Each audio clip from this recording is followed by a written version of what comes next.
I lost custody of my two sons in 1993, and that was the most painful thing that ever happened in my life, not just because of the loss of my children, but there was a loss of confidence in myself. And about 4 months after winning this award, I'm walking outside to sign autographs, and this gentleman says, "Oh no, this is for you." And I'm like, "Oh, how lovely, how sweet." And I open up this envelope and it says, "Divorce summons." And I'm standing in the midst of a bunch of people who are looking for autographs, and I just started running down the street screaming and crying. And I had a beautiful home in Montclair, and this was the life I had always dreamed of living, and suddenly it was gone in an instant. And when I lost custody, everybody thought this was this anomaly, that this had never happened, and there were about 28 talk shows that wanted me to come and talk about it.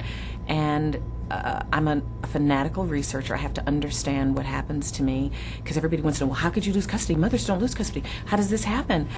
And basically what I discovered is that it's the statistical fact of life in the USA.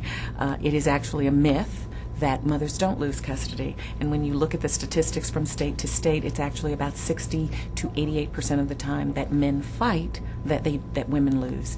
And what people don't realize is that 70% of men just walk away from families and leave children. But when they actually step into a court, women do not win. He said both parents are fit, and toss of the coin to the father. I would show up at their schools, and whatever he told the schools, they'd tell them to sneak them out the back door.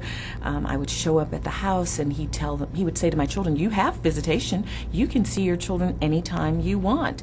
And he wouldn't honor the visitation. Suddenly I was just an angry black woman, and I couldn't get the courts to act on my behalf, so he just refused to obey.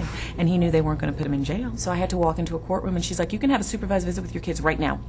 And my children were there, and I hadn't had visitation with them in years. I'm not going to see my children in a locked situation as if I'm a criminal and have them associate me with being a criminal and thereby associate that with themselves. So if supervised visitation is what you're offering me, then I won't see my children until they're able and old enough to come and see me themselves. I was another 4 or 5 months before that court came back with a decision that essentially gave me 50-50 visitation. One of the things that my children now say to me, which it just touches me, I've got a 19-year-old son, and he's like, "You are irreplaceable to me."